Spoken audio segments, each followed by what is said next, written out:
Good morning बच्चों, कैसे हो? देखो बेटा, कल अपन ने पढ़ा था विद्युत धारा के बारे में। ठीक है, विद्युत धारा की बेसिक जानकारी देखी थी कि किसी चालक से धारा आवेश गुजर रहा है तो आवेश प्रवाह की दर को अपन क्या बोलते हैं? विद्युत धारा बोलते हैं। क्या बोलते हैं? आवेश प्रवाह की दर को विद्युत धारा बोलते हैं। अब बच्चों, आवेश मतलब धारा किसी चालक से गुजर रही है, किसी चालक से गुजर रही है तो चालक के एकांक अनुप्रस्थ काट से कितनी धारा गुजर रही है। ठीक है, या कहीं भी अपन जानते हैं जो परिभाषा अपने पढ़ी है कि अपन जो पढ़ी बच्चों परिभाषा कि किसी अनुप्रस्थ काट से आवेश प्रवाह की दर को हम क्या बोलते हैं? धारा। तो एकांक अनुप्रस्थ काट से गुजरने वाली धारा को हम बोलते हैं बच्चों धारा घनत्व। एक नई राशि पढ़ने जा रहे हैं, एकांक क्षेत्रफल से एकांक अनुप्रस्थ काट से गुजरने वाली धारा क्या कहलाती है? धारा घनत्व कहलाती है, जे वेक्टर कहलाती है, जो कि बच्चों एक सदिश राशि है। धारा तो अदिश राशि है लेकिन धारा घनत्व सदिश राशि है, जे वेक्टर सदिश राशि है, जिसकी दिशा होती है ई वेक्टर दिशा में। मतलब चालक के अंदर जो विद्युत क्षेत्र दिशा है, क्या कहते हैं, वहां पे जो धारा की दिशा है, जिस दिशा में धारा प्रवाहित हो रही है उसी दिशा में होता है धारा घनत्व। ठीक है, तो हम देख रहे हैं बच्चों अगली राशि यहाँ पे धारा घनत्व के बारे में। धारा घनत्व मतलब करंट डेंसिटी जे वेक्टर। धारा घनत्व जे वेक्टर कह रहे हैं, क्या होता है बच्चों यहाँ पे? धारा घनत्व क्या होता है? ये एकांक क्षेत्रफल से, ठीक है, एकांक अनुप्रस्थ काट से, एकांक अनुप्रस्थ काट से गुजरने वाली धारा, एकांक अनुप्रस्थ काट से गुजरने वाली धारा, एकांक अनुप्रस्थ काट से गुजरने वाली धारा को हम क्या बोलते हैं? धारा घनत्व कहते हैं। ठीक है, एकांक अनुप्रस्थ काट से गुजरने वाली धारा,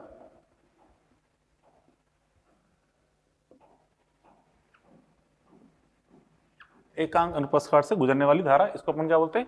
धारा घनत्व। कैसे बच्चों? देखो यहाँ पे इस प्रकार समझिए, जैसे कि बच्चों यहाँ कोई चालक है, ये इस प्रकार से ये कोई अपन ने चालक बनाया है, ये कोई चालक है। ठीक है, एक समान अनुप्रस्थ काट का जो चालक है, समरूप चालक, एक समान अनुप्रस्थ काट है। और यहाँ पे इसमें देखिए, यहाँ पे इस तरह से इसमें धारा प्रवाहित हो रही है, इस तरह से ये धारा प्रवाहित हो रही है, इसके अंदर आई धारा।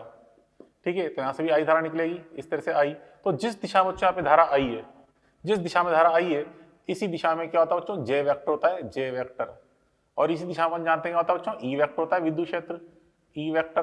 तो जिस दिशा में धारा आई है उसी दिशा में चालक के अंदर विद्युत क्षेत्र भी है, उसी दिशा में जे वेक्टर भी होता है। ठीक है, चलो यहाँ पे इसकी एरिया अपन लेते हैं ए, इसका अनुप्रस्थ काट ए है। ठीक है, इसकी लंबाई चलो एल ले लें, लंबाई एल है।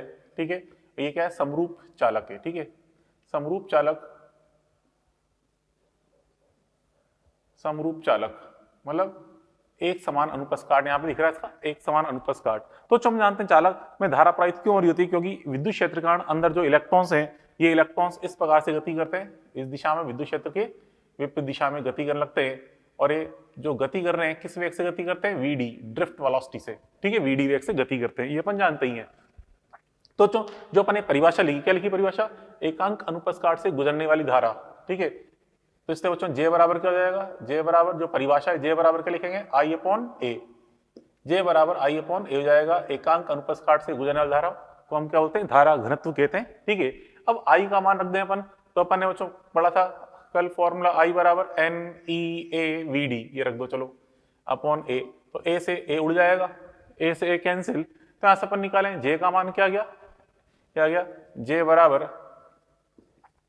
एन ई वी डी, हो गया जे तो N E V D.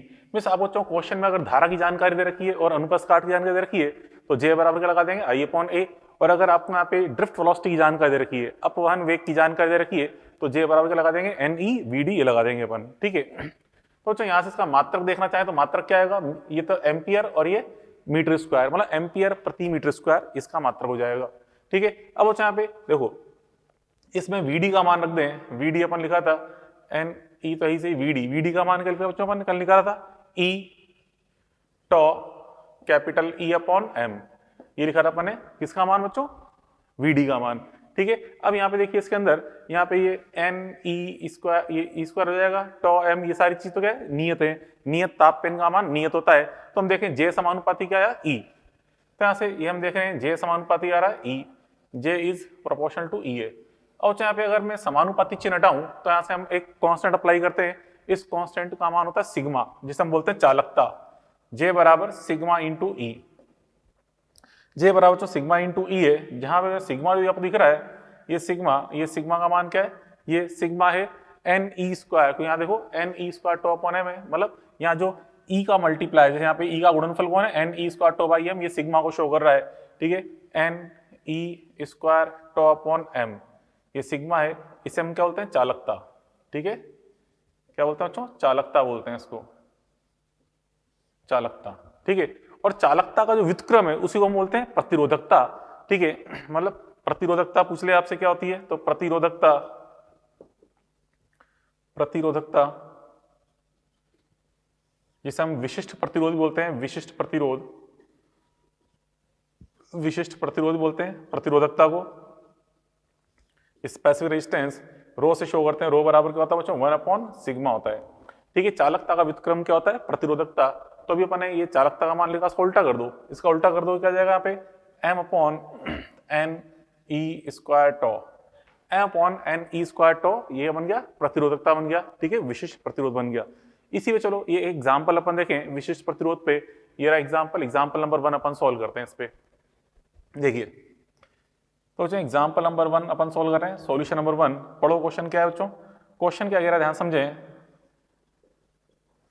Question आपसे कह रहा है कि यहाँ पे what will be effect on I, what will be effect on I comma tau comma mu comma sigma rho J V D E from P to Q, मतलब यहाँ से ये एक असमान अनुप्रस्थ काट का चालक है, हम पी से आगे सरक के क्यू तक जाएं तो हमें इन सभी राशियों पे क्या प्रभाव देखने को मिलेगा, मतलब घटेंगी, बढ़ेंगी, मतलब अपरिवर्तित रहेंगी, ये सारी चीजें अपन को देखनी है, ठीक है, हमसे पूछा गया है, ठीक है। तो बच्चों पहले अपन देखें यहाँ पे इसमें धारा, जितनी धारा यहाँ से प्रवेश करती है उतनी ही यहाँ से निकलेगी, सीधी सी बात ही, सोचो बच्चों एक पाइप है, मान लो पानी का पाइप है, यहाँ से अपन ने इसको जोड़ा नल से, तो जितना पानी यहाँ से प्रवेश करेगा उस सिरे से उतना ही पानी निकलेगा, वो तो कौन सी गलत बात है, ठीक है। तो यहाँ से कहना मतलब है कि जितना पानी, मतलब जितनी धारा यहाँ से एंटर करेगी उतनी धारा यहाँ से बाहर निकलेगी, ठीक है, समझ में भावना होगा में, जितनी धारा यहाँ से एंटर करेगी उतनी बाहर निकलेगी, अर्थात आई पी बराबर क्या होगा, आई क्यू, ठीक है। तो यहाँ से हम कह सकते हैं हियर आई पी बराबर क्या होगा, मतलब आई इज इक्वल टू क्या रहेगी, सेम, मतलब अपरिवर्तित, अपरिवर्तित रहेगी, क्यों, क्योंकि आई इन बराबर क्या है, आई आउट, जितनी धारा प्रवेश करेगी उतनी बाहर निकलेगी, तो आई पी बराबर क्या आएगा, आई क्यू, मतलब आई पी, मतलब दोनों पे धारा समान ही रहेगी, कोई फर्क नहीं पड़ेगा। उसका बच्चों फिर हम देखें आगे जो बताया मैंने, टॉ म्यू सिग्मा रो, इन सब की वैल्यू भी अपरिवर्तित रहेगी। क्यों रहेगी बच्चों, क्योंकि हम जानते हैं राशियां जो है, ये सारी राशियां केवल किस पे डिपेंड करती हैं, पदार्थ पे और टेम्परेचर पे, ये पदार्थ पे और टेम्परेचर पे डिपेंड करती हैं केवल, ठीक है। या आपकी यहाँ से यहाँ तक जाने पे तो अनुप्रस्थ काट चेंज हो रहा है, ठीक है, मतलब उसकी विमा डायमेंशन चेंज हो रही है, उससे कोई फर्क नहीं पड़ता, पूरा पी से क्यू तक जाए तो पदार्थ तो वही रहेगा, टेम्परेचर भी वही रहेगा, इसलिए ये राशि क्या रहेगी, सेम। क्यों, क्योंकि हम देखें only depend on material and temperature, material and temperature, केवल ये ताप और मटेरियल पे डिपेंड करती राशियां, ठीक है, ये भी अब परिवर्तित रहेगी। उसका बच्चों फिर हम बात करें जे की, हमने देखा जे बराबर क्या होता है, आई अपॉन ए, जे बराबर होता है आई अपॉन ए। तो बच्चों ए तो यहाँ पे देखो, आई तो यहाँ पे समान है, तो जे समानुपाती क्या हो गया, 1/a, जे समानुपाती 1/a, मींस जहां पे एरिया कम होगा, क्रॉस सेक्शन एरिया कम होगा, वहां पे जे का मान ज्यादा होगा। तो देखिए दोनों में से छोटा वाला एरिया किधर का है, पी का या क्यू का, पी वाला क्रॉस सेक्शन एरिया छोटा है, इसलिए हम कह सकते हैं this implies J P is greater then J Q. तो जहां पे एरिया छोटा है वहां पे धारा घनत्व का मान ज्यादा होगा, ठीक है, ये देख लिया अपन ने। उसके बाद फिर अपन देखें जे के बाद, फिर यहाँ पे देखिए ये जे समानुपाती वी डी है, जे समानुपाती ई है। तो यहाँ से हम देख रहे हैं यहाँ पे इस वी डी और ई के मान भी कहाँ पे ज्यादा होंगे, पी पे, ठीक है। तो यहाँ से हम कह सकते हैं, देखिए ये तो जे का मान निकाल लिया अपन ने, उसका अपन देखें V D P is greater than V D Q, तथा E P is greater than E Q, ठीक है। क्यों, क्योंकि बच्चों जो दोनों हैं, दोनों समानुपाती क्या है बच्चों, ई है, सो दोनों समानुपाती जे हैं। तो हम देखा वीडी तथा ई दोनों जे के समानुपाती हैं, तो जहां पे जे का मान ज्यादा होगा वहां पे ई और वीडी का मान भी ज्यादा होगा, ठीक है, ये चीज अपन देख ली, क्लियर। अब बच्चों उसके बाद अपन ने पढ़ा धारा घनत्व के बारे में, अब इस पर अपन नेक्स्ट पॉइंट समझें। नेक्स्ट पॉइंट अपन देखते हैं इसके अंदर बच्चों इलेक्ट्रिक रेजिस्टेंस के बारे में, ठीक है, विद्युत प्रतिरोध क्या होता है उसके बारे में अपन देखते हैं। विद्युत प्रतिरोध, इलेक्ट्रिक रेजिस्टेंस, विद्युत प्रतिरोध तो विद्युत प्रतिरोध आर, आर क्या होता है बच्चों, धारा का विरोध करता है, ठीक है, ये धारा का विरोध करता है, धारा आई का विरोध करता है, धारा का बच्चों विरोध करता है, मतलब जितना ज्यादा प्रतिरोध होगा परिपथ में उतनी कम धारा प्रवाहित होगी, ठीक है, ये मतलब इसका, ठीक है, आई का विरोध करता है। ये चीज अपन देखी कैसे बच्चों, देखिए यहाँ पे इसका मान क्या होता है उससे पहले देखेंगे डायग्राम इस प्रकार से बच्चों, ये कोई चालक है, ये कोई बच्चों चालक है, ठीक है, ये कोई चालक है जिसका अनुप्रस्थ काट तो ए है, लंबाई इसकी एल है, ठीक है, लंबाई है, अनुप्रस्थ काट ए दिखा दिया, लंबाई इसकी एल है और इसकी रेजिस्टिविटी रो है, प्रतिरोधकता रो है। यहां से बच्चों इसमें धारा इसमें यहाँ पे प्रवेश कर रही है आई, ठीक है, और यहां से इस सिरे से बाहर निकल रही धारा आई अपन देखा, ठीक है। तो बच्चों यहाँ पे आर का जो मान होता है ये क्या बच्चों, चालक है ये, ठीक है, चालक, समरूप चालक है, ठीक है, समरूप चालक है, समरूप चालक, तो यहां से हम कह सकते हैं ये समरूप चालक के रूप में बच्चों एक समान चालक है, ठीक है, समरूप चालक, समरूप चालक का मतलब बच्चों एरिया समान है, जितना एरिया यहाँ पे उतना एरिया यहाँ पे, पूरा थ्रू आउट अनुप्रस्थ काट का मान एक समान है, ठीक है, ठीक है। और यहाँ पे देखिए हियर, यहाँ पे चालक का जो प्रतिरोध है here R is equal to, R का जो फॉर्मूला है क्या होता है, R is equal to rho L upon A, जो रेजिस्टेंस आर का मान है क्या लिखते हैं, रो एल अपॉन ए, ये होता है आर का सूत्र, प्रतिरोध आर का सूत्र होता है R is equal to rho L upon A, ये होता है। और इसकी अगर यूनिट अपन देखना चाहें तो इसकी यूनिट क्या होती है बच्चों, ओम, इसका मात्रक क्या होता है, ओम होता है, इसका मात्रक ओम, ठीक है, इसकी यूनिट क्या होती है, ओम होती है, इसकी यूनिट ओम, ठीक है, इसका मात्रक ओम है, जिससे हम इस तरह से शो करते हैं ओम से, ठीक है, इस तरह शो करते हैं, ओम सिंबल शो करते हैं इस यूनिट को, ये इसकी यूनिट होती है ओम, क्लियर। अब अच्छा आप देख रहे हैं कि आर का मान समझो, जो रेजिस्टिविटी पढ़ी थी अपन ने प्रतिरोधकता, ये तो किस पे डिपेंड करती है, मटेरियल एंड टेम्परेचर पे, रेजिस्टिविटी का मान केवल मटेरियल एंड टेम्परेचर पे डिपेंड करता है, जबकि रेजिस्टेंस का मान एल और ए पे भी डिपेंड करता है, मतलब चालक की विमाओं पर भी निर्भर करता है आर का मान, रो का मान तो केवल टेम्परेचर एंड मटेरियल पे डिपेंड कर रहा है, जबकि आर का मान तो उसकी विमाओं पर भी डिपेंड कर रहा है, ठीक है, से आर समानुपाती एल अपॉन ए आ रहा है ना, ठीक है, इस तरह से ये अपन देगा। अब अच्छा यहाँ पे इसमें देखो यदि टेम्परेचर का मान इंक्रीज करें तो क्या होगा, देखिए यदि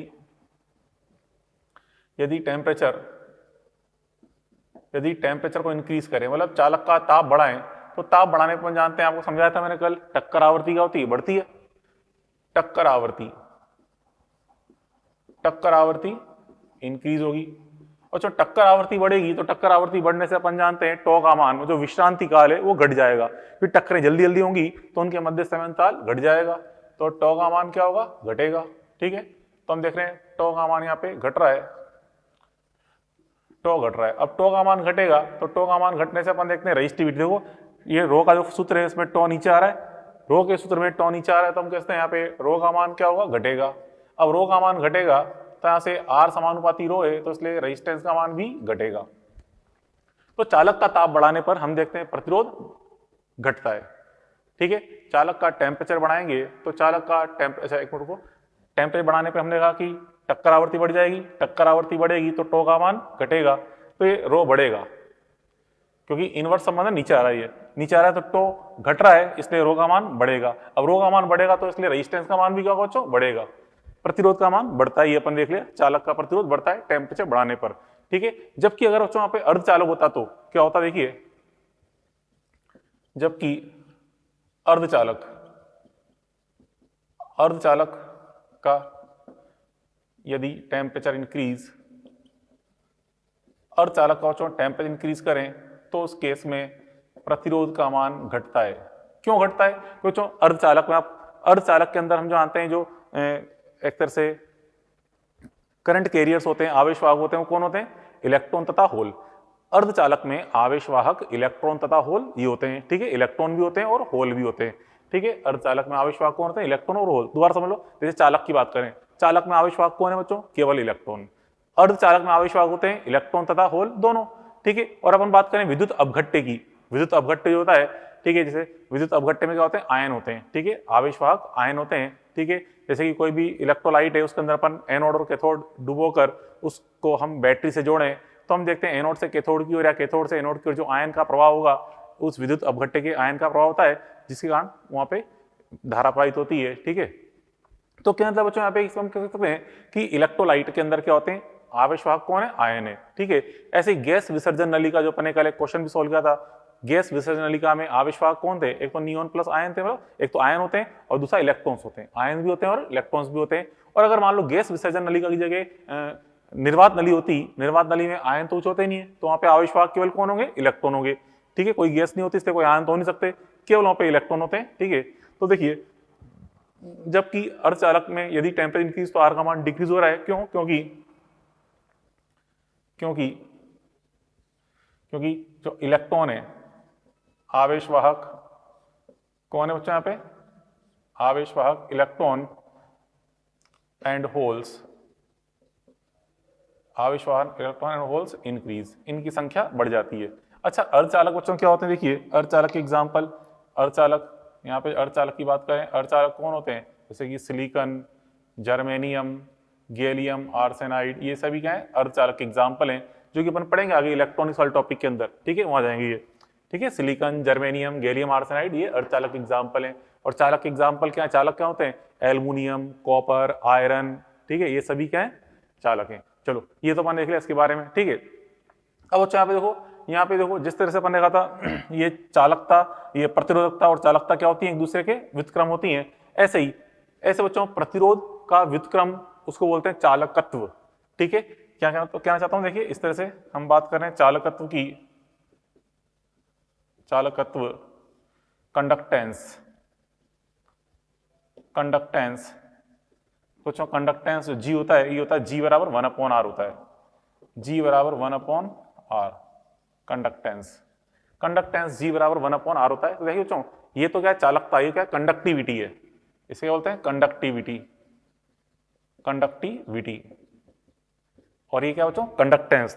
तो कई बार बच्चों ध्यान रखें, इंग्लिश में तो सही होता है, हिंदी में गड़बड़ आती है, आपसे पूछना चाहता है कंडक्टेंस के बारे में और हिंदी में लिख दिया जाता है चालकता, तो ये ध्यान रखें, फिर क्वेश्चन में आपको कोई मार्क्स नहीं मिलेंगे, मतलब आप गलत करके आ जाओगे। तो इसलिए ऐसे क्वेश्चन में कहीं भी चालकता लिखा हुआ आ रहा हो तो आप पढ़ लें एक बार इंग्लिश, वहां पे अगर चालक कंडक्टिविटी लिखा है तो उसका मतलब चालकता सही है, लेकिन अगर कंडक्टेंस लिखा हुआ है तो चालकत्व के बारे में कहना चाहता है और गलती से चालकता लिखा हुआ आ गया है क्वेश्चन में, ठीक है। तो अच्छा जी बराबर 1/r, तो यहाँ से इसकी यूनिट अगर अपन देखें, यूनिट क्या होगी इसकी, यूनिट इज इक्वल टू, तो यहाँ पे आर की यूनिट क्या होती है, ओम, ओम का उल्टा हो रहा है यहाँ पे ओम इनवर्स, ओम इनवर्स, या इसी को अपन क्या बोलते हैं, महो भी बोलते हैं इसकी, ठीक है। जी की यूनिट होती है क्या होती है, आर ओम इनवर्स, या महो बोलते हैं इसकी चालकत्व की यूनिट के बारे में, ठीक है, ये अपन ने पढ़ा। अब अच्छा उसके बाद फिर अपन देखें यहाँ पे इसमें नेक्स्ट पॉइंट, ओम का नियम,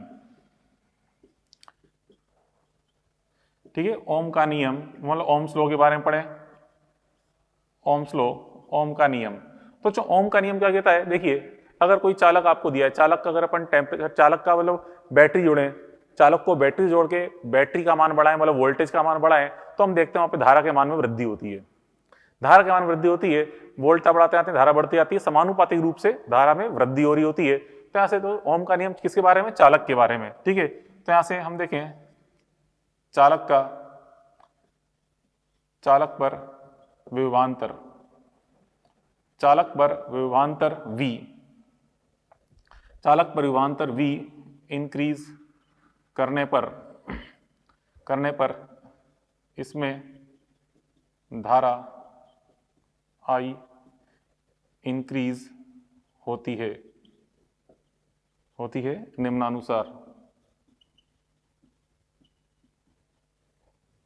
निम्नानुसार, कैसे बच्चों, देखो इस तरह से ये होती है धारा इंक्रीज, यहाँ पे V समानुपाती का था बच्चों I, V is proportional to क्या होता है I, V समानुपाती I के अनुसार यहाँ पे जब विभवांतर बढ़ाते हैं धारा के मान में वृद्धि हो रही होती है।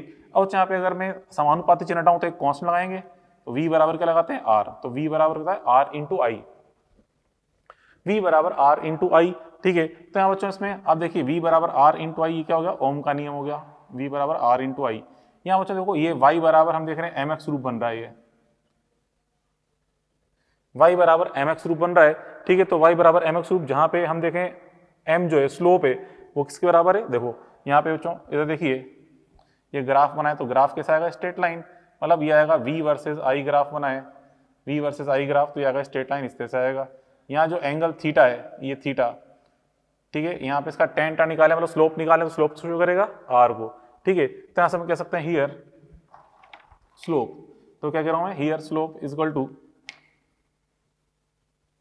हियर स्लोप, जो स्लोप का मान है, स्लोप कितना बच्चों, स्लोप बराबर टेन थीटा बराबर आर, स्लोप बराबर एम बराबर टेन थीटा बराबर क्या है आर है। स्लोप किसको शो करा बच्चों, टेन थीटा को मतलब आर को। तो यहाँ पे हम देखें आर का मान किसके बराबर है, टेन थीटा के बराबर, ये भी एक इंपॉर्टेंट रिलेशन है, टेन थीटा बराबर क्या रहा है बच्चों, आर। अब यहाँ पे इसमें जो थीटा है, ध्यान रखें, ये थीटा हमें कहां से नापना है, आई अक्ष से, ये हमें आई अक्ष से लेना है एंगल, क्योंकि कई बार आपको क्या होता है बेवकूफ बनाने के लिए यहाँ लिख देगा आई, यहाँ लिख देगा वी, तो फिर हमें एंगल ये नहीं ये वाला लेना पड़ेगा, ये वाला एंगल, क्योंकि इधर आई लिखा हुआ है। तो ठीक है, ये हो गया ओम का नियम, मतलब चालक पे विभवांतर इंक्रीज करने पे धारा निम्नानुसार इंक्रीज होती है, इसके अनुसार समानुपाती मतलब वी बराबर क्या होता है आर इंटू आई। तो यहाँ पे स्लोप किसको शो कर रहा है, टेन थीटा को मतलब आर को शो कर रहा है, ये चीज अपन देखी, ठीक है। अब बच्चों इसे बेस्ड अगला एग्जांपल अपन देखें क्या है, देखिए उसे ओम के नियम पे बेस्ड एक एग्जांपल नंबर 2, इसका सॉल्यूशन समझे क्या कहना चाहता है सेकंड क्वेश्चन में। तो बच्चों सेकंड क्वेश्चन में आपसे क्या कह रहा है, पढ़ो ढंग से क्वेश्चन में आपसे कह रहा है कि इस प्रकार से ये V वर्सेस I ग्राफ दिया गया है, मतलब एक चालक है, एक चालक को एक बार मान लो किसी T1 टेम्परेचर पे रखा अपन ने और वोल्टेज चेंज किया, धारा चेंज हुई, ग्राफ मिल गया फर्स्ट। फिर हमने क्या कर दिया, टेम्परेचर चेंज कर दिया, परिवेश का टेम्परेचर चेंज कर दिया, टेम्परेचर मान लो T2 कर दिया, फिर दोबारा अपन ने वोल्टेज को चेंज करके I में परिवर्तन ग्राफ बनाया तो सेकंड वाला ग्राफ आया। तो कह रहा है दोनों में से कौन सा टेम्परेचर ज्यादा है ये बताना है, ठीक है। तो यहाँ पे देखिए इसमें हम देखते हैं, इसमें यहाँ पे V, यहाँ I, यहाँ पे कोई दिक्कत ही नहीं है, सही बात है, ये तो अपन लेते हैं V को लेते हैं ऊपर, I को लेते हैं नीचे दे रखा है, तो थीटा सही दे रखे। तो दोनों में थीटा कौन सा ग्रेटर है, यहाँ देखिए here theta 1 is greater then theta 2 दिख ही रहा है, theta 1 is greater then theta 2 है। दोनों तरफ अगर मैं tan ले लूं, tan theta 1 is greater then tan theta 2, okay. tan tax को शो करता है r को, इसलिए यहाँ पे r1 इज ग्रेटर देन क्या जाएगा r2, r1 is greater then r2, ठीक है, इसलिए temperature T1 is greater then T2, क्योंकि अभी आपको बताया था बच्चों, क्योंकि यदि टेम्परेचर इंक्रीज तो R इंक्रीज, ठीक है। यहाँ देखो लिखा अपन ने, यहाँ पे चालक के लिए टेम्परेचर इंक्रीज तो R इंक्रीज। अब बच्चों अर्धचालक के बारे में नहीं पढ़ना अपन को, अर्धचालक का तो टेम्परेचर इंक्रीज करने पे R डिक्रीज हो रहा होता है, ये तो अपन अर्धचालक यहाँ पढ़ेंगे नहीं, वो तो इलेक्ट्रॉनिक्स में आएगा, ठीक है। तो यहाँ पे चालक में देख रहे हैं टेम्परेचर इंक्रीज तो R का मान क्या है, इंक्रीज है, ठीक है। तो यहाँ पे इसका आंसर है T1 is greater then T2। चलो उसका फिर अपन देखें इसके अंदर, यहाँ पे थर्ड एग्जाम्पल, इसका सोल्यूशन समझे। देखिए क्या कह रहा है बच्चों, थर्ड, ये इस प्रकार से V वर्सेस I ग्राफ दे रखा है, इस प्रकार से V और I के मध्य ग्राफ दे रखा है। आपसे पूछा जा रहा है कि यहाँ पे प्रतिरोध के बारे में हमें जानकारी देनी है, क्या है प्रतिरोध, किस तरह से चेंज हो रहा है। तो चलो देखो यहाँ पे इस तरह से समझना बात को, यहाँ पे अपन लिखा था प्रतिरोध R बराबर क्या होता है, tan थीटा, R बराबर यहाँ पे tan थीटा होता है, मतलब स्लोप होता है, ठीक है।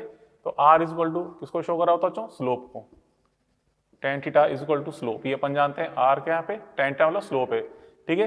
अब यहाँ पे आप समझ सकते हो, ग्राफ को गौर से देखिए, ए बिंदु और बी बिंदु की बात करें, बिंदु ए और बी पे हम टेंजेंट लाइन ड्रॉ करें, स्पर्श लाइन खींचें तो ये आएगी डॉटेड ग्रुप में, ठीक है, जो कि क्षैतिज रूप में आ रही है। और आप देख रहे हो इसका मतलब ए और बी पे जो टेंजेंट लाइन है, मतलब स्पर्श रेखा है, वो क्षैतिज है, अर्थात यहाँ पे स्लोप का मान कितना है, 0 है, ठीक है। स्लोप का मान 0 है तो R का मान भी क्या होगा, 0। तो हम देखें ए व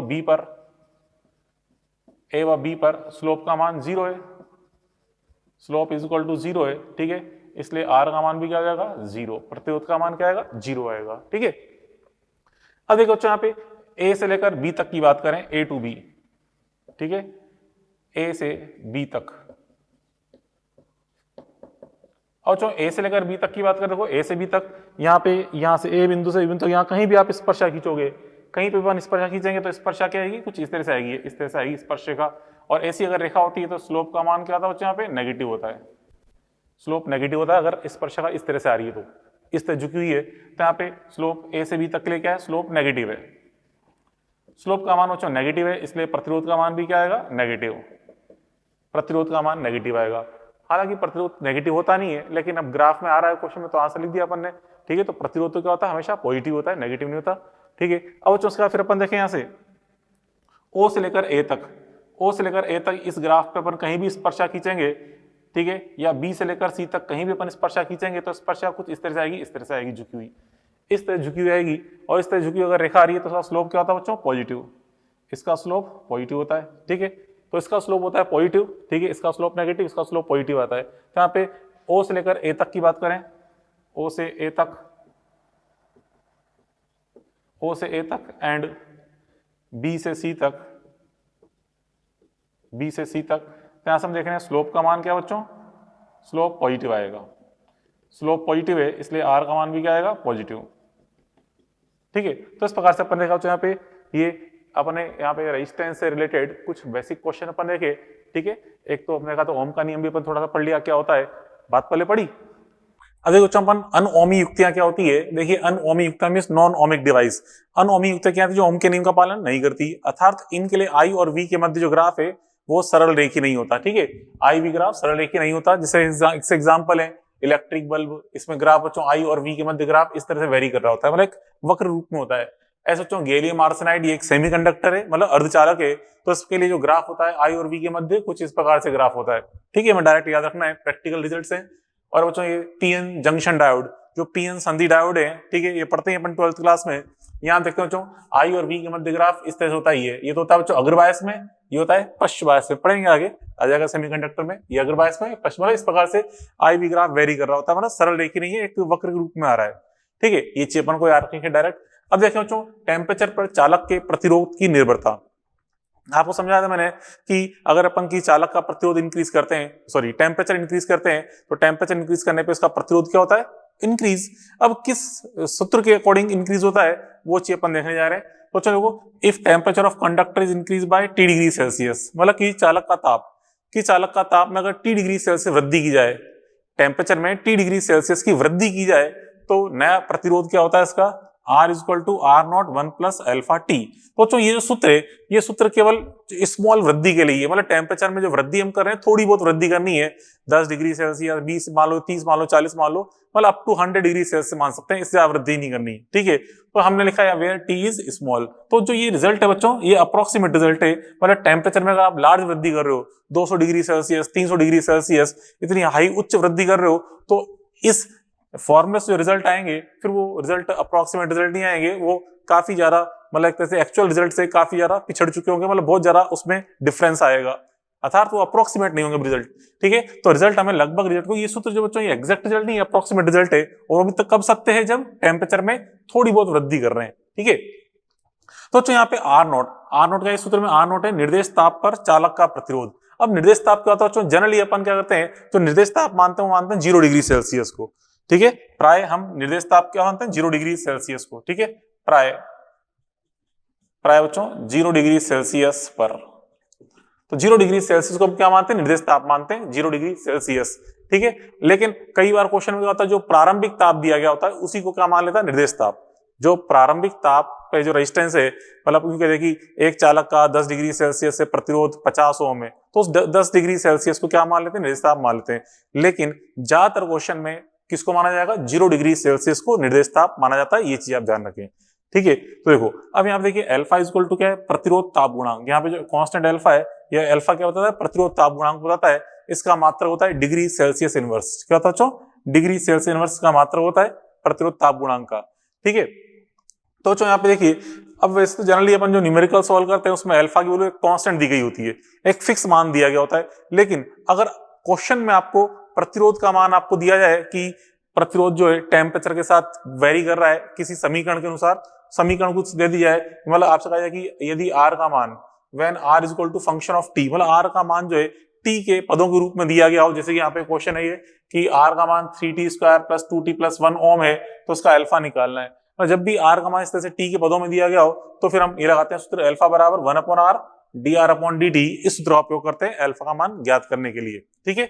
अब बच्चों जो अल्फा है, देखिए अल्फा का मान बच्चों, अल्फा का मान प्रतिरोध मतलब चालक के लिए अल्फा का मान पॉजिटिव होता है। क्यों, क्योंकि हम जानते हैं चालक का टेम्परेचर बढ़ाते हैं तो प्रतिरोध बढ़ता है। लेकिन अर्धचालकों के लिए मतलब नेगेटिव होता है, alpha is equal to negative for semiconductor. अर्धचालकों के लिए अल्फा मान नेगेटिव होता है, क्यों, क्योंकि हम जानते हैं यदि टेम्परेचर इंक्रीज करेंगे तो आर का मान क्या होता है, घटता है। किसके लिए, अर्धचालक के लिए। चालक के लिए तो बढ़ता है, अर्धचालक के लिए घटता है, ये चीजें पता होनी चाहिए, ठीक है। चलो इस बेस ये 2-3 क्वेश्चन है, इनको अपन सॉल्व करते हैं।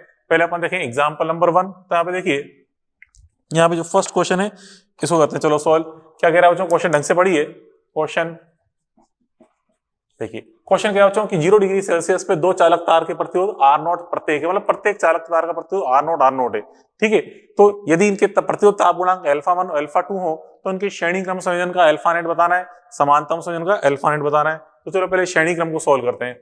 फर्स्ट अपन देख रहे हैं बच्चों, श्रेणी क्रम में अपन देखें, श्रेणी क्रम में आपको बता बच्चों श्रेणी क्रम में नेट मान कैसे निकालते हैं, योग करके। ठीक है, तो पहले 0 डिग्री सेल्सियस का श्रेणी क्रम देखें क्या बनेगा, R नॉट नेट का मान हो जाएगा R not plus R not, तो क्या बन गया ये ट्वाइस ऑफ R नॉट, ये हो जाएगा। ठीक है, और सामान्य प्रतिरोध की बात करें T डिग्री सेल्सियस पे R T मतलब R नेट का मान, तो R नेट का मान क्या जाएगा बच्चों, R net equal to R1 plus R2, R1 plus R2, मतलब T डिग्री सेल्सियस पे इसका प्रतिरोध R1 है, दूसरे वाले का R2 है, तो श्रेणी क्रम का नेट मान क्या जाएगा R1 प्लस R2, और ये लिख दिया मैंने 0 डिग्री सेल्सियस का नेट मान, ये T डिग्री सेल्सियस पर नेट मान। ठीक है, चलो अब इनका मान रखें। सूत्र पढ़ा अपन ने क्या होता है, R equal to R naught 1 plus alpha T, रख दो R1 का मान R naught 1 plus alpha 1 T, R2 का मान रख दें R naught 1 plus alpha 2 into T, ये रख दिया। ठीक है, ऐसे ही R नेट का मान रख दें, R नेट का मान क्या हो जाएगा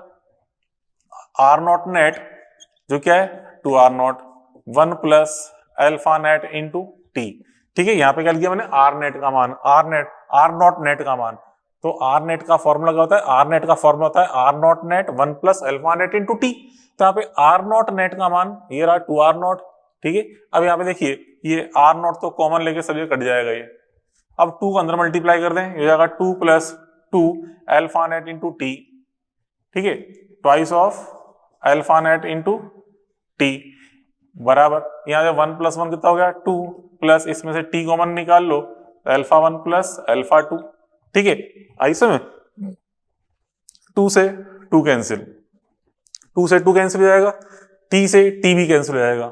ठीक है, 2 से 2 कैंसिल करेंगे, फिर टी से टी कैंसिल कर देंगे, तो यहाँ से 2 का तरह भाग लगा दो, तो अल्फा नेट कितना हो गया, ये हो गया अल्फा नेट का मान, alpha net is equal to alpha 1 plus alpha 2 by 2, आ जाएगा रिजल्ट अल्फा नेट का मान अल्फा 1 प्लस अल्फा 2 बाई 2। ठीक है, इस तरह अपन ने सॉल्व कर लिया सीरीज के लिए।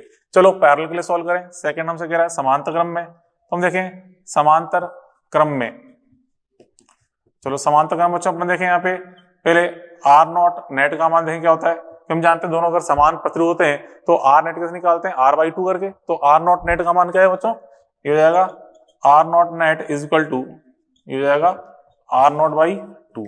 ठीक है, लेकिन दोनों अलग अलग हैं, तो फिर अपन क्या करते हैं, सूत्र क्या लगाते हैं, 1 अपॉन R नेट बराबर 1 upon R1 plus 1 upon R2। चलो लगाते हैं 1 अपॉन R नेट बराबर 1 upon R1 plus 1 upon R2, ये लगा रहा हूं फॉर्मूला में।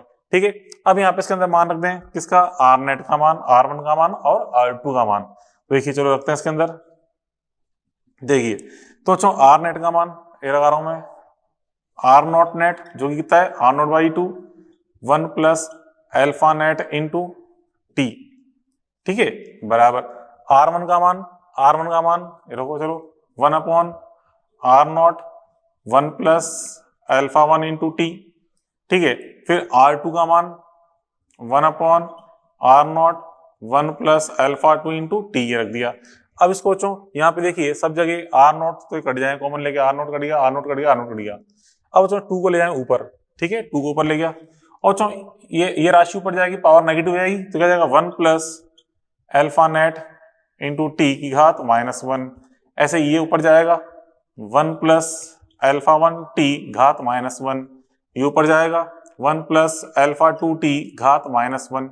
ठीक है, अब जो यहाँ पे लगा दें अपन द्विपद प्रमेय। ठीक है, मतलब यहाँ पे बायनोमियल थ्योरम लगाएं, कैसे लगाएंगे बायनोमियल थ्योरम, ये घात जब अपन जानते हैं 1 प्लस एक्स पावर एन है, तो यहाँ पे ये n जो घात होती है यहाँ पे x से आगे मल्टीप्लाई आती है, तो इस घात को आगे मल्टीप्लाई कर दें तो क्या जाएगा ये 2 1 minus alpha net into T बराबर, ऐसे यहाँ लगा दें बायनोमियल थ्योरम, ये घात को आगे मल्टीप्लाई कर देंगे तो 1 माइनस अल्फा 1 इंटू टी, यहाँ हो जाएगा इस घात को भी यहाँ मल्टीप्लाई करें आगे 1 माइनस अल्फा 2 इंटू टी, ये बनेगा। ठीक है, अब बच्चों देखो इसमें 2 को अंदर मल्टीप्लाई कर रहा हूं मैं, 2 minus 2 alpha net into T. ठीक है, बराबर यहाँ पे 1 प्लस 1 क्या हो गया 2, फिर माइनस इसमें से टी कॉमन निकाल लो तो अल्फा 1 प्लस अल्फा 2। ठीक है, 2 से 2 कट गया, ओके नहीं, क्या बचेगा फिर यहाँ पे, यहाँ माइनस टी है तो ये माइनस टी से माइनस टी भी कट जाएगा, क्लियर। अब क्या है, 2 अल्फा नेट बराबर ये है, तो अल्फा नेट का मान निकालेंगे, 2 का भाग लगा दो, तो यहाँ से अल्फा नेट का मान क्या जाएगा बच्चों, ये अल्फा नेट का मान आ गया, यहाँ से अल्फा नेट बराबर अल्फा 1 प्लस अल्फा 2/2, ये आ जाएगा रिजल्ट। तो चलो वो श्रेणी क्रम हो या समांतर क्रम, दोनों ही केस में अल्फा नेट का मान सेम आ रहा है, क्या आ रहा है, अल्फा 1 प्लस अल्फा 2/2। ठीक है, कब, जब इनके 0 डिग्री सेल्सियस पे प्रतिरोध के मान समान है, 0 डिग्री सेल्सियस पे प्रतिरोध के मान समान है, तो हम देख रहे हैं अल्फा नेट का मान अल्फा 1 प्लस अल्फा 2/2 आ रहा है। ठीक है, तो चलो अपन एग्जाम्पल 1 सोल्व कर लिया। चलो अब एग्जाम्पल नंबर 2 अपन देखें। एग्जाम्पल नंबर 2 में आपसे कह रहा है कि एक चालक का T डिग्री सेल्सियस ताप पर प्रतिरोध R बराबर 3T² प्लस 2T प्लस 1 है, तो इसका अल्फा बताना है क्या होगा। तो चलो अभी हम अब बताया था मैंने कैसे करना है सॉल्व। अभी यहाँ पे हमें R के पदों में दे रखा है मान, R का मान T के पदों में दे रखा है, R का मान T के पदों में दिया हुआ है, तो क्या लगाएंगे, फॉर्मूला लगाएंगे अल्फा बराबर 1/R dR/dt, इसका उपयोग करेंगे। तो चलो करते हैं इस फॉर्मूला का उपयोग, 1/R dR/dt। तो देखिए क्या बनता है रिजल्ट। सॉल्यूशन नंबर सेकंड अपन देख रहे हैं, सॉल्यूशन सेकंड, यहाँ पे alpha is equal to 1/R dR/dt, ये लगा रहे हैं फॉर्मूला। तो R का मान रख दो, R का मान 1/3T² प्लस 2T प्लस 1, ये रख दिया R का मान। ठीक है, इनटू अब ये क्या है, dR/dt, मतलब क्या करना है, इसका अवकलन करना है। तो क्या उसका अवकलन करें, क्या आएगा बच्चों, यहाँ पे देखिए 3T² का अवकलन तो 6T प्लस 2T का अवकलन 2, 1 का 0, बस ये आ गया आंसर। इसको ये आ गया, इसके इस रूप में आंसर निकाल लिया अपन ने, बस ये इसके ऊपर आ जाएगा 6T plus 2 divide by 3T² plus 2T plus 1, ये इसका आंसर आ जाएगा। चलो अब देखें थर्ड क्वेश्चन। देखिए नेक्स्ट क्वेश्चन कह रहा है कि दो तार के प्रतिरोध ताप गुणांक अल्फा तथा माइनस बीटा है। ठीक है, अल्फा तथा माइनस बीटा है, यदि इनके श्रेणी क्रम का प्रतिरोध ताप पर निर्भर नहीं करता, मतलब इसके श्रेणी क्रम का जो नेट प्रतिरोध है वो टेम्परेचर पर डिपेंड नहीं करता, तो आपको बताना है कि 0 डिग्री सेल्सियस पे प्रतिरोध के अनुपात क्या होंगे। देखिए यहाँ बच्चों हम देखें R0 का मान क्या है, देखिए R का मान क्या है, नेट प्रतिरोध। देखिए यहाँ पे नेट प्रतिरोध R net is equal to क्या होता है, नेट प्रतिरोध R1 प्लस R2। श्रेणी क्रम में नेट प्रतिरोध R1 प्लस R2 होता है, R1 का मान रखें, अब R0 1 प्लस अल्फा टी। तो यहाँ पे देखिए हमसे 0 डिग्री सेल्सियस से प्रतिरोध का अनुपात ज्ञात करना है, मतलब दोनों के R0 समान नहीं है, एक का R0 1 है, एक का R0 2 है प्रतिरोध, 1 प्लस अल्फा टी, क्योंकि यहाँ पे प्लस अल्फा दे रखा है। फिर R2 का मान रखें R0 2 1 प्लस अल्फा टी, लेकिन अल्फा 1 की जगह आप माइनस बीटा रखा, तो माइनस बीटा रखेंगे, माइनस बीटा इंटू टी। ठीक है, ये लगाया मैंने फॉर्मूला, एक बार तो प्लस अल्फा दे रखा था यहाँ पर और एक बार माइनस बीटा दे रखा है, रख दिया। ठीक है, अब यहाँ बच्चों इसमें इसको अपन अंदर ओपन करते हैं, इसको अंदर मल्टीप्लाई करेंगे, तो R0 1 plus R0 1 alpha T R0 2 minus R0 2 beta T. ठीक है, तो यहाँ पे इन दोनों को साथ साथ लिखता हूं मैं, R0 1 प्लस R0 2। ठीक है, अब इन दोनों में से इसमें से और इसमें से हम टी कॉमन निकाल लें, टी कॉमन निकाल लिया तो क्या गया, R0 1 alpha minus R0 2 beta. ठीक है, ये हमने इसमें से टी कॉमन निकाल लिया। अब देखो बच्चों यहाँ पे आर नेट की जो वैल्यू आई, ये वैल्यू अपन देख रहे हैं किस पे डिपेंड कर रही है, टी पे डिपेंड कर रही है, टी की टर्म्स में आ रही है। लेकिन यहाँ पे हमसे बोला है कि इसका मान टेम्परेचर पे डिपेंड नहीं कर रहा। अब बच्चों टेम्परेचर डिपेंड तो कर तो रहा है और कह रहा नहीं कर रहा, तो देखो हम जानते हैं टेम्परेचर डिपेंड नहीं कर रहा, इसका मतलब इस सूत्र में लास्ट में टी नहीं आना चाहिए था, टी की टर्म्स नहीं आनी चाहिए थी। टी की टर्म्स नहीं आएगी तो एकदम बोलेंगे कि टेम्परेचर डिपेंड नहीं कर रहा। तो आप देखिए यहाँ पे इस सूत्र में अगर ये टी है, इस टी का जो गुणनफल है, ये टी का गुणनफल मतलब इस ब्रैकेट का मान अगर 0 हो, इस टी का गुणनफल का मान अगर 0 हो, तो वो राशि टी से गुणा करके इसको 0 कर देगी, टर्म्स को केवल ही आ जाएगा मान, अर्थात आर नेट का मान टी पे डिपेंड नहीं करेगा। तो तभी हो सकता है जब इस टी का गुणनफल क्या हो, 0। ठीक है, तो हम कह रहे हैं दिया है आर नेट टी पर निर्भर नहीं करता। ठीक है, इसलिए टी का गुणनफल क्या होना चाहिए, 0। टी का गुणनफल 0 होना चाहिए, टी का गुणनफल 0 होना चाहिए, मतलब ये राशि होनी चाहिए। तो यहाँ पे क्या कर देंगे, इसको 0 कर देंगे, R0 1 alpha minus R0 2 beta बराबर 0। ठीक है, तो यहाँ पे इस राशि को उठा के उधर ले आओ तो क्या जाएगा, ये R0 1 अल्फा बराबर R0 2 बीटा। तो यहाँ से R0 1 अपॉन R0 2 का मान क्या जाएगा बच्चों, यह जाएगा बीटा अपॉन अल्फा। ये लो आ गया आंसर। ये पूछा था आपसे 0 डिग्री सेल्सियस पे इनके प्रतिरोध के आपको अनुपात ज्ञात करने हैं, निकाल लिया आपने अनुपात। ठीक है, अब इस पे एक दो क्वेश्चन और भी अच्छे क्वेश्चन हैं, इनको देखना जो अपने थ्योरी के अंदर सॉल्व एग्जांपल हैं। मॉड्यूल जो है ना, मॉड्यूल आपने देखा सुबह सॉल्व एग्जांपल 8 और 9, ये दोनों क्वेश्चन काफी प्यारे क्वेश्चन, अच्छे क्वेश्चन हैं, इनको भी आप समझना पहले ढंग से, फिर कॉपी के अंदर नोट कर लेना। ठीक है, दोनों अच्छे क्वेश्चन है। ठीक है, चलो इसके बाद अपन देखो, अपन ने क्या पढ़ा, टेम्परेचर पर चालक के प्रतिरोध की निर्भरता, बात पहले पढ़ी। अब दोस्तों यहाँ पे नेक्स्ट पॉइंट अपन समझे, आर की ए व एल पर निर्भरता, मतलब कोई चालक आपको दे रखा है, उसकी चालक का जो प्रतिरोध है उसके अनुप्रस्थ काट और लंबाई पर किस प्रकार से निर्भर करता है, ये चीज अपन देखने आ रहे हैं।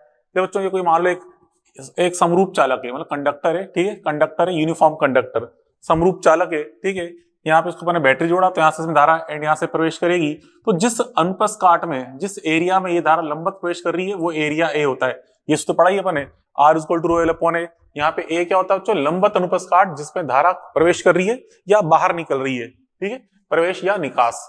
तो अब देखिए यहां से धारा प्रवेश कर रही है और यहां से बाहर निकल रही है, तो जहां से बाहर निकल रही है वो एरिया भी क्या है, ए, क्योंकि क्या बोला मैंने आपको, समरूप चालक, मतलब ये जो अपन लेके चल रहे हैं ये क्या बच्चों, यूनिफॉर्म कंडक्टर है। ठीक है, यूनिफॉर्म कंडक्टर मतलब समरूप चालक कह सकते हैं इसको, क्या बच्चों ये समरूप चालक। ठीक है, समरूप चालक, समरूप चालक मतलब अनुप्रस्थ काट एक समान है, अनुप्रस्थ काट एक समान है, समरूप चालक है। ठीक है, और यहाँ पे बच्चों इसमें जैसे कि अपन ने यहाँ पे वृत्ताकार अनुप्रस्थ काट लिया है तो एरिया क्या हो जाएगा, पाई आर स्क्वायर, और अगर ये कोई आयताकार अनुप्रस्थ काट होता तो लंबाई इंटू चौड़ाई, और अगर वर्गाकार अनुप्रस्थ काट होता तो भुजा स्क्वायर, ऐसे लिखते अपन एरिया। ठीक है, तो अपन जानते हैं सूत्र होता है R equal to rho L upon ए।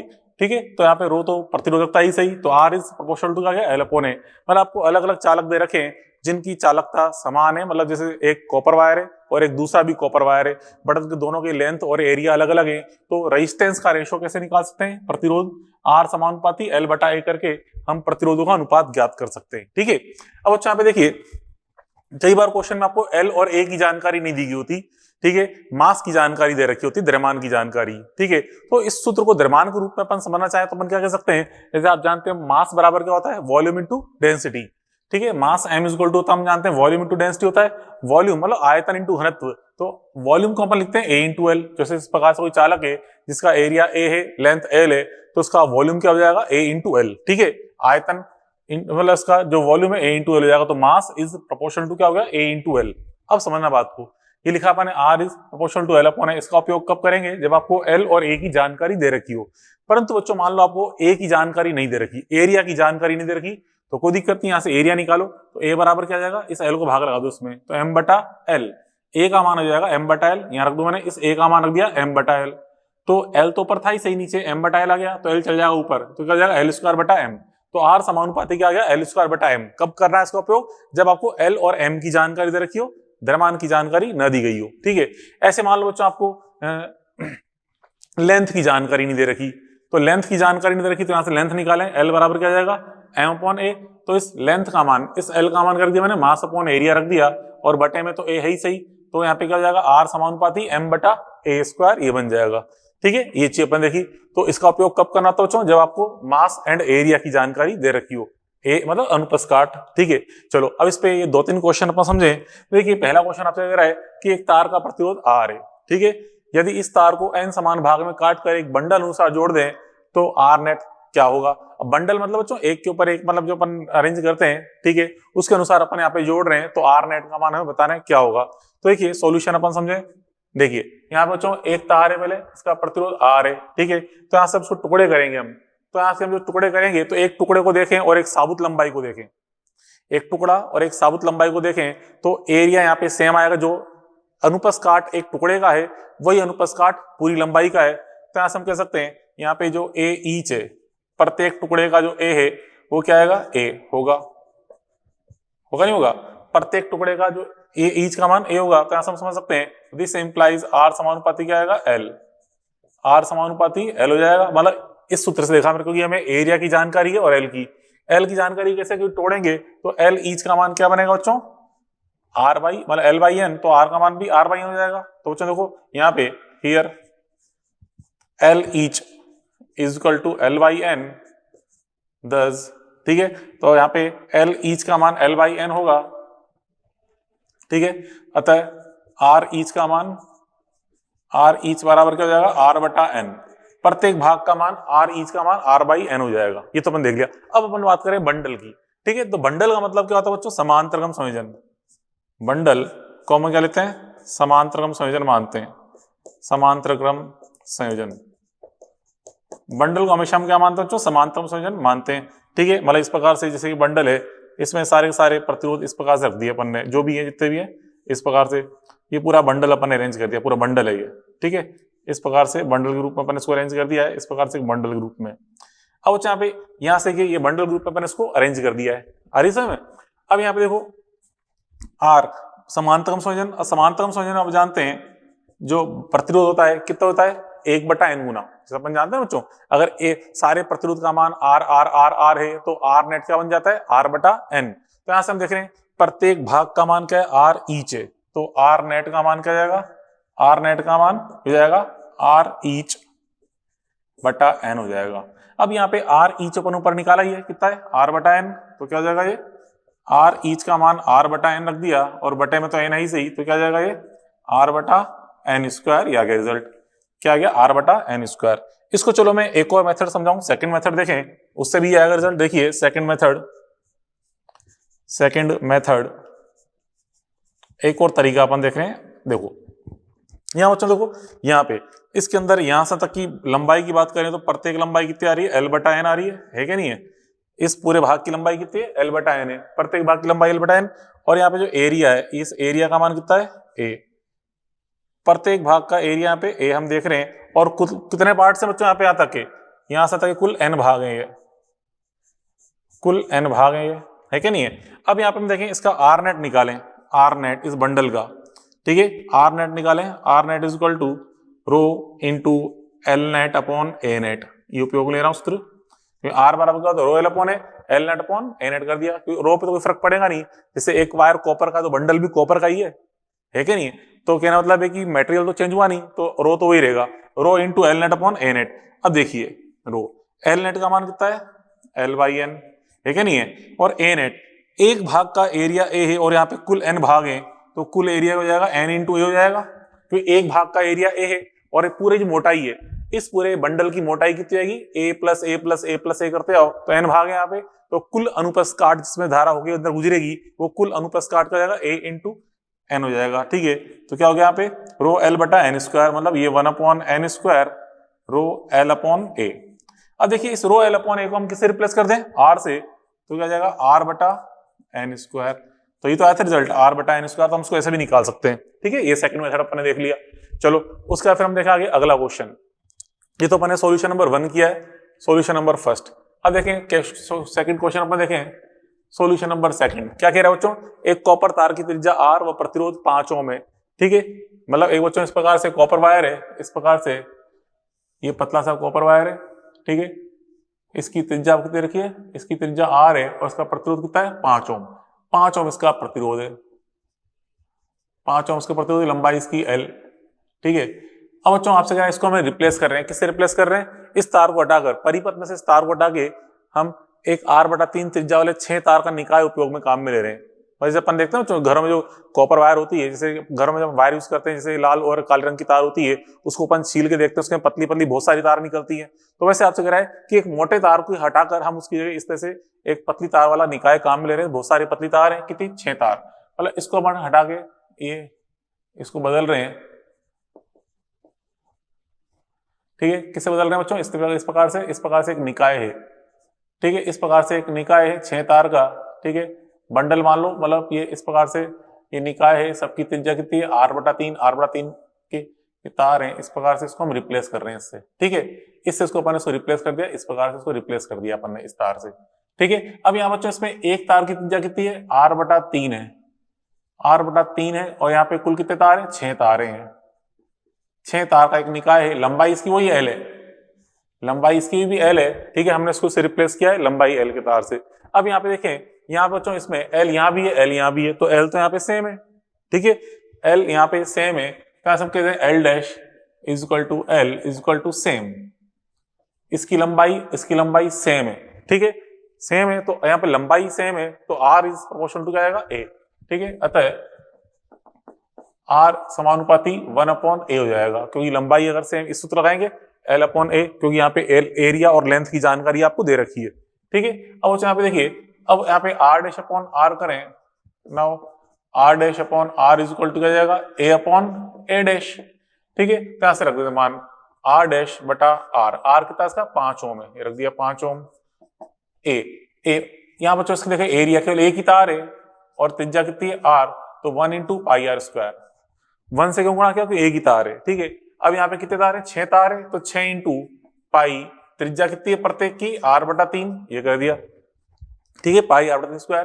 तो बच्चों ये पाई से पाई कट जाएगा, आर से आर कट जाएगा, तो कितना जाएगा ये 9/6 ऊपर चल जाएगा, 3 का स्क्वायर 9/6, ठीक है, ये हो गया। फिर 5 को इधर गुणा कर देंगे तो यहाँ से आर डैश का मान आ जाएगा 7.5 ओम, आर डैश आ गया 7.5 ओम, यह आ जाएगा आंसर, ठीक है। तो अब इस निकाय का प्रतिरोध मतलब इस आर डैश का मान कितना हो गया, मतलब आर नेट का मान 7.5 ओम हो गया, ये चीज अपन देख ली, क्लियर। ये तो हो गया सेकंड क्वेश्चन। अब देखें थर्ड क्वेश्चन। थर्ड क्वेश्चन क्या बच्चों, एक तार को खींचकर इसकी लंबाई में 0.1% वृद्धि कर दें, एक तार को खींचकर इसकी लंबाई में 0.1% वृद्धि कर दें तो इसके प्रतिरोध पर क्या प्रभाव पड़ेगा, ये आपको बताना है।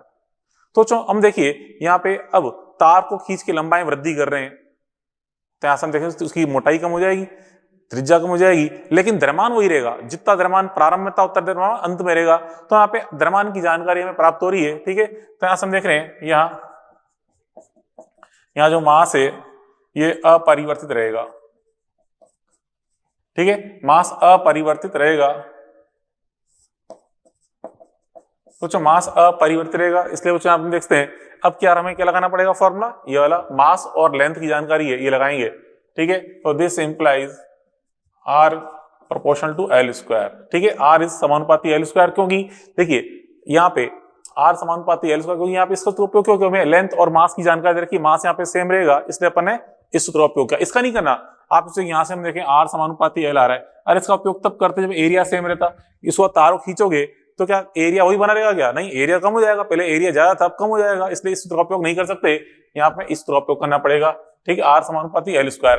अब चूंकि परसेंटेज वाला क्वेश्चन है और परसेंटेज वृद्धि बहुत कम दे रखी है, 0.1%, बहुत कम वृद्धि है, तो हम यहाँ पे घात आगे लाके सोल्व कर सकते हैं, मतलब परसेंटेज आर बराबर घात को आगे ले आओ ट्वाइस ऑफ परसेंटेज एल, ये करेंगे, ठीक है। अब यहाँ पे देखिए एल में जो प्रतिशत वृद्धि कितने रखी है 0.1% वृद्धि हो रही है, इसलिए प्लस 0.1%, तो कितना हो गया ये प्लस 0.2%। अब मान पॉजिटिव आ रहा है, पॉजिटिव मान मतलब वृद्धि हो रही है, तो हम कह सकते हैं अतः क्या होगी 0.2%, आर में 0.2% वृद्धि होगी, ये मतलब ये आगे इसका आंसर आ गया। हाँ, अब बच्चों ये देखो, अगर यही परसेंटेज वाला क्वेश्चन मान 10% या 10% से ज्यादा दिया गया होता, जैसे 10% दिया, मान लो 15% या 20% ऐसे मान दे रखे होते, तो फिर हम घात आगे लाके सोल्व नहीं करते, फिर हमें क्या करना पड़ता है, प्रारंभिक मान 100 मानकर सोल्व करना पड़ता है। कैसे, जैसे आर समानुपाती एल स्क्वायर है, तो आर डैश बटा आर बराबर एल डैश बटा एल का होल स्क्वायर, ये करेंगे, जहां प्रारंभिक मान 100 मानकर सोल्व करेंगे। कैसे करेंगे सोल्व, तो बच्चों अपने मॉड्यूल के अंदर एक सोल्व एग्जाम्पल दे रखा है, थ्योरी के अंदर सोल्व एग्जाम्पल है, ठीक है, वो उसके अंदर 10% लेके सोल्व किया हुआ है, तो उसको एक बार आप देखना, ठीक है। मतलब क्या मतलब है कि परसेंटेज 10% या उससे ज्यादा दे रखा हो, तो फिर हम क्या करते हैं, प्रारंभिक मान 100 मानकर सोल्व करते हैं। समझ रहे मेरी भावना को क्या कह रहा हूं मैं, ठीक है। परसेंटेज मान 10% से छोटा है तो कैसे करेंगे, 10% छोटा है तो हम यहाँ पे इसको घात आगे लाके सोल्व करेंगे, और परसेंटेज मान 10% या उससे बड़ा है तो उससे फिर क्या करते हैं, प्रारंभ में 100 मानते हैं, ठीक है। बात पल्ले पड़ रही है, छोटा है तो घात आगे लाके सोल्व करनी है, और बड़ा है तो ओके। अब बच्चों देखो अगला एग्जांपल, सॉल्यूशन नंबर 4 अपन देखें, सॉल्यूशन नंबर 4।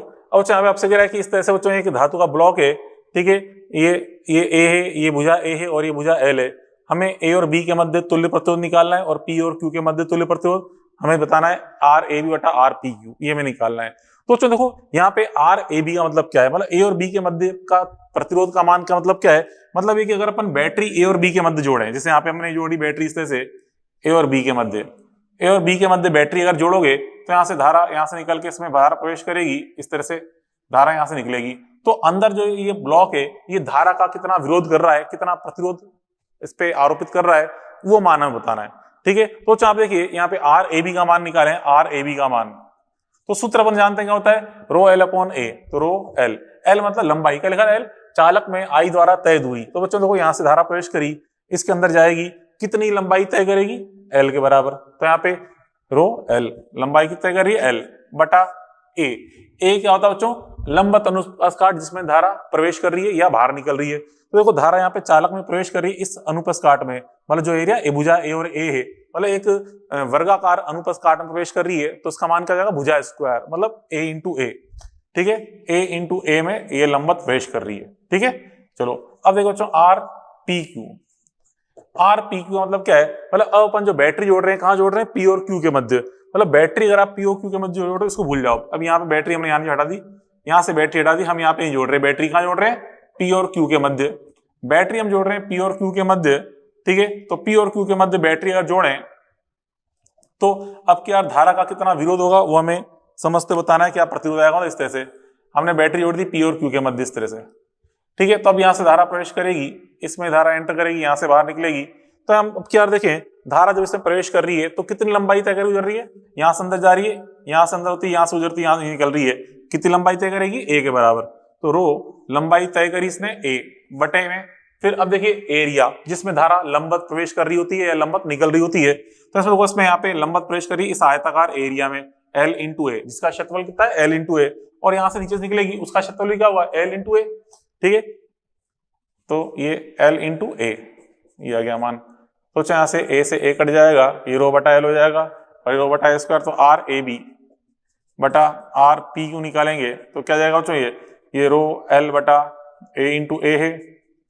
ठीक है, और ये है रो बटा L, तो रो से रो कट गया। ठीक है, तो क्या जाएगा, ये L स्क्वायर बटा ए स्क्वायर। तो आ जाएगा इसका आंसर ये L स्क्वायर बटा ए स्क्वायर।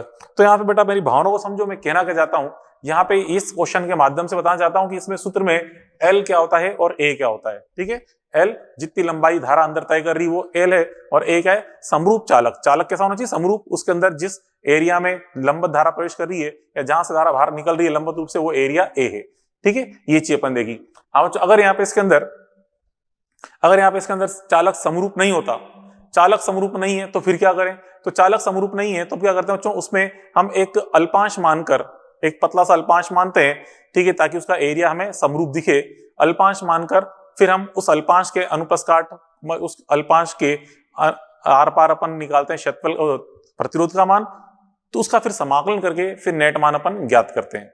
ठीक है, उसका समाकलन करके नेट मान ज्ञात करते हैं। ठीक है, ऐसा सॉल्व एग्जाम्पल आपको बच्चों अपने मॉडल के अंदर दिखा रखा है, जिसके अंदर एक तो आपको एक शंक्वाकार रूप में तार दिखा रखा है।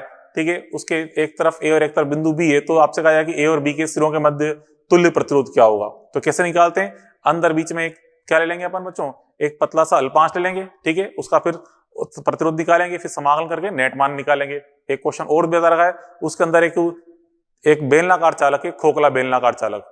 खोखले बेलनाकार चालक के लिए हमें क्या बताया, अंदर वाले पृष्ठ और बाहर वाले पृष्ठ के मध्य निकालना है तुल्य प्रतिरोध। तो उसको भी हम क्या करेंगे, ऐसे ही एक अल्पांश मान के समाकलन करके सॉल्व करेंगे। ठीक है, कैसे, चलो उसको एग्जांपल आपको समझाऊं मैं। तो चलो नेक्स्ट एग्जांपल से अपन देखें। नेक्स्ट एग्जांपल इस तरह से, यहाँ पे आपको ये दो चालक दिखा रखे हैं, दोनों की लंबाई L है और अनुप्रस्थ काट A है, लेकिन इनकी चालक, इनका प्रतिरोधकता अलग अलग है, एक की रो 1 है, एक की रो 2 है। आपसे कह रहा है इस निकाय का रो नेट हमें ज्ञात करना है। तो बच्चों समझो, देखिए अगर बच्चों जितने भी चालक हैं वो इस प्रकार से रखे हुए हैं कि एक के बाद एक के बाद एक जुड़े हुए हैं, तो फिर उसे हम मानते हैं श्रेणी क्रम संयोजन। मतलब इस प्रकार से मान लो बच्चों, ये अलग अलग चालक हैं। ठीक है, ये अलग अलग चालक हैं, इस प्रकार से ये चालक जुड़े हुए हैं, एक के बाद एक के बाद एक से जुड़े हुए हैं, एक के बाद एक के बाद एक, तो इसे क्या मानना है, श्रेणी क्रम। लेकिन अगर चालक इस तरह रखे हुए हैं, एक के ऊपर एक रखे हुए हैं, मतलब इस तरह से रखे हुए हैं, या बंडल की फॉर्म में रखे हुए, इस तरह से एक ही बात है। ठीक है, तो उसे क्या मानते हैं, फिर समांतर क्रम संयोजन। या यूं चलो एक ट्रिक यूं मान लीजिए कि बच्चों अगर चालक इस प्रकार जुड़े हुए हैं, सारे चालक इस प्रकार जुड़े हुए हैं कि जो टोटल लंबाई है निकाय की, जो कुल लेंथ है, कुल लेंथ क्या बन रही है, L1 plus L2 plus L3 group में बन रही है निकाय की कुल लंबाई, तो उसे मानते हैं अपन श्रेणी क्रम संयोजन। लेकिन अगर निकाय के कुल एरिया की बात करें, कुल अनुप्रस्थ काट की बात करें, तो कुल अनुप्रस्थ काट अगर A बराबर A1 plus A2 plus A3 group में, तो उसे हम क्या मानते हैं, समांतर क्रम संयोजन। ठीक है, तो यहाँ पे देखें, इसमें यहाँ पे जो टोटल एरिया है वो क्या है, A प्लस A मतलब 2A, मतलब A1 प्लस A2 ग्रुप में, तो ये निकाय क्या बता रहा है, समांतर क्रम संयोजन को। ठीक है, तो इस ट्रिक के अनुसार अपन देखेंगे यहाँ पे, तो हम देखते हैं ये बन रहा है निकाय समांतर क्रम बता रहा है ये व्यवस्था। ठीक है, यह निकाय समांतर क्रम ठीक है, समानतम संयोजन है, ये नहीं कहा है समानतम संयोजन है, दिख ही रहा है अपन को, ठीक है। अतः क्या हो जाएगा यहाँ पे 1 अपन जानते हो समांतर क्रम में क्या होता है, 1/r नेट बराबर 1/r1 प्लस 1/r2, ये अपन जानते हैं समांतर क्रम संयोजन में। अब r का फॉर्मूला क्या होता है, रो एल अपॉन ए, ये रखते हैं r1 का मान, r1 का मान रख दिया मैंने रो एल अपॉन ए, तो रो 1 लेंथ एल एरिया ए, ठीक है। सेकंड वायर के लिए रो 2 लेंथ एल है एरिया ए है। अब आर नेट इक्वल टू क्या होता है, रो नेट इंटू एल नेट, अच्छा एल नेट कितनी निकाय की लेंथ एल अपॉन में ए नेट कितना दिखा है एरिया, ए प्लस ए 2a, दिख रहा है बच्चों, टोटल एरिया कितना है 2a, ए प्लस ए 2a। अब यहां से देखिए सब जगह ए से ए उड़ा दो, ये लो ए से ए कैंसिल हो गया, सब जगह एल से एल उड़ा देंगे, ये लो एल से एल कैंसिल कर दिया अपन ने, ठीक है, एल से एल कैंसिल। अब यहाँ पे क्या जाएगा 2 अपॉन रो नेट बराबर क्या जाएगा ये 1 upon rho 1 plus 1 upon rho 2, ठीक है। अब यहाँ पे इसके अंदर रो 1 रो 2 ले लो एलसीएम, रो 1 रो 2 एलसीएम लिया तो क्या रो 2 प्लस रो 1, ठीक है। तो यहां से रो नेट निकालेंगे तो रो नेट का मान क्या जाएगा, रो नेट बराबर रो नेट इक्वल टू आ गया 2 रो 1 रो 2 अपॉन रो 1 प्लस रो 2, ठीक है। तो इससे अपन ये सॉल्व कर सकते हैं, दिया जाएगा रिजल्ट, ठीक है। तो आप मेरी भावना को समझो क्या कह रहा हूं मैं, अगर चालक एक के बाद एक के बाद एक जुड़े हुए हैं तो श्रेणी क्रम, और चालक अगर इस तरह जुड़े हुए कि कुल area A1 plus A2 plus A3 मतलब बंडल ग्रुप में जुड़े हुए हैं तो क्या मानते हैं समांतर क्रम संयोजन, ये चीज अपन देख ली। तो इसी बेस बच्चों एक दो क्वेश्चन और हैं अब जो आप अपने मॉडल के अंदर देखें तो आपको देखने कौन से क्वेश्चन, एक तो सॉल्व एग्जांपल, ठीक है। अगर अपन मोर एग्जांपल देखें और एक्स्ट्रा एग्जांपल जो आप करने हैं, ठीक है, एक तो solve example 20 and 22 of module, ठीक है। ये दोनों एग्जांपल आप समझना और कॉपी के अंदर नोट कर लेना क्योंकि इसी बेस्ड है जो आपकी ट्रिक समझाई, ठीक है। दोनों क्वेश्चन काफी अच्छे हैं तो ये भी अपन करने हैं। चलो उसका बच्चों फिर आगे देखें, नेक्स्ट टॉपिक अपन देखते हैं इसके अंदर कार्बन कलर, ठीक है, कार्बन प्रतिरोध की कलर कोडिंग, कार्बन प्रतिरोध का वर्ण क्रम, ठीक है, क्या कहते हैं वर्ण कोड, कार्बन प्रतिरोध का वर्ण code, colour coding of carbon resistance, ठीक है। ये अपन देख रहे हैं कार्बन प्रतिरोध का वर्ण कोड, इसके बारे में अपन देख रहे हैं, ठीक है।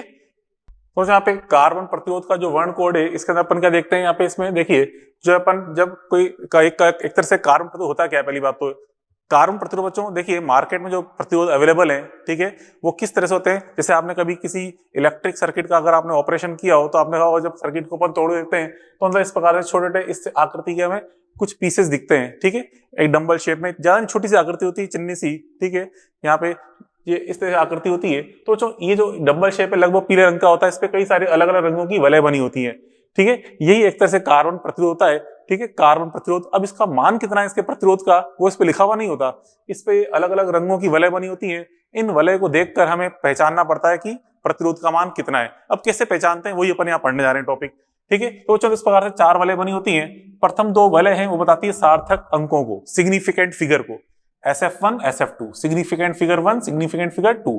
थर्ड जो है ये बताती है डेसिमल पावर को, मतलब दशमलव घात को, ठीक है, मतलब 10 की घात को बताती है, 10 की घात को बात करें 10 की घात, डेसिमल पावर में 10 की घात को बता रही होती है। और जो चौथी रिंग है ये बताती है मैक्सिमम परसेंटेज एरर, ठीक है, अधिकतम प्रतिशत त्रुटि को बता रही होती है, ठीक है, अधिकतम प्रतिशत त्रुटि, अधिकतम प्रतिशत त्रुटि को बता रही होती है चौथी रिंग, ठीक है। और जो फिर प्रतिरोध का मान कैसे लिखते हैं अपन, कैसे लिखते हैं प्रतिरोध का मान, हमें इन सभी के लिए मान पता चल जाते हैं तो फिर लिखते हैं S1 S2 मतलब सिग्निफिकेंट फिगर 1 सिग्निफिकेंट फिगर 2, मतलब जो यहाँ पे सार्थक अंक आ रहा है और इसका सार्थक अंक यहाँ लिख देंगे, दोनों का सार्थक अंक गुणा करके लिखेंगे DP मतलब डेसिमल पावर, 10 की घात गुणा में लिखेंगे, फिर प्लस माइनस अधिकतम प्रतिशत त्रुटि यहाँ लिख देंगे अपन, इस प्रकार से अपन इसका मान लिखते हैं। अब बच्चों कौन सी रिंग के लिए दशमलव घात कितनी होती है, सार्थक अंक का मान क्या होता है, प्रतिशत त्रुटि कितनी होती है, तो उसके लिए टेबल है, ठीक है, ये टेबल है, ठीक है। यहाँ पे इस टेबल के अंदर सारे कलर के मैंने फर्स्ट लेटर लिखे हुए हैं, ठीक है, जैसे यहाँ पे black, brown, red, orange, yellow, green, blue, violet, grey, white, golden, silver. अब उसको सिंपल लर्न करने की ट्रिक क्या है, सिंपल सी ट्रिक आपने पढ़ी हुई 12th क्लास में, सिंपल सी ट्रिक क्या होती है, BB Roy, great Britain, very good wife, ठीक है। तो इस तरह अपन इसको ट्रिक को इजीली लर्न कर सकते हैं इस सीक्वेंस को। अब यहाँ पे देखिए यहाँ पे ये B है, अब इसके अंदर 3 बार तो B आ रहा है, चलो आपने लर्न तो कर लिए, लेकिन 3 बार B आ रहा है, कैसे याद करें कि इसके अंदर कौन सा ब्लू है, कौन सा ब्लैक है, कौन सा ब्राउन है। तो याद रखो जो डार्क कलर है वो पहले आएगा, इन तीनों में सबसे डार्क कौन सा, ब्लैक, उससे थोड़ा कम ब्राउन, उससे और कम डार्क ब्लू। ठीक है, ऐसे ग्रीन और ग्रे भी 2 बार आ रहे हैं, तो उसमें जो ग्रीन है गहरा हरा कलर है वो पहले आएगा, और जो ग्रे कलर है वो बाद में, स्लेटी कलर बाद में, गहरा हरा कलर पहले लेना अपन को। ठीक है, तो इस प्रकार से सीक्वेंस होती है। ये सारी चीजें इनके मान है यहाँ पे, ये हमें याद रखना है। चलो इस पे एग्जाम्पल समझाऊं कैसे अपन प्रतिरोध ज्ञात करते हैं। तो देखिए जैसे क्वेश्चन है यहाँ पे, ये वाले दिखा, एक कार्बन प्रतिरोध दिखा रखा है, ये रिंग येलो है, ये ग्रीन, ये रेड, और यहाँ पे ये ग्रीन है, जी मतलब ग्रीन से यहाँ पे, ठीक है ग्रीन, और ये सिल्वर। आपको उसका प्रतिरोध बताना है क्या है। ठीक है, यहाँ पे जी का मतलब यहाँ पे ग्रीन है, यहाँ ध्यान रखें, ये ग्रीन लिखा हुआ है, ग्रीन हरा, ये वाला रंग हरा, बीच वाला रंग हरा कलर है, ठीक है, ग्रीन, पीला, हरा और लाल, ठीक है, और सिल्वर। अब यहाँ पे देखो उसका रेजिस्टेंस बताना है क्या होगा, तो यहाँ पे समझे कैसे निकालेंगे। इसमें देखिए इसका बच्चों यहाँ पे इसका अपन रेजिस्टेंस लिखेंगे R बराबर। तो बच्चों देखो फर्स्ट जो रिंग है, फर्स्ट रिंग कौन सी, येलो, ये हम जानते हैं सिग्निफिकेंट फिगर बताती है, सिग्निफिकेंट फिगर येलो के लिए सिग्निफिकेंट फिगर कितना है 4 है, तो लिख दिया 4।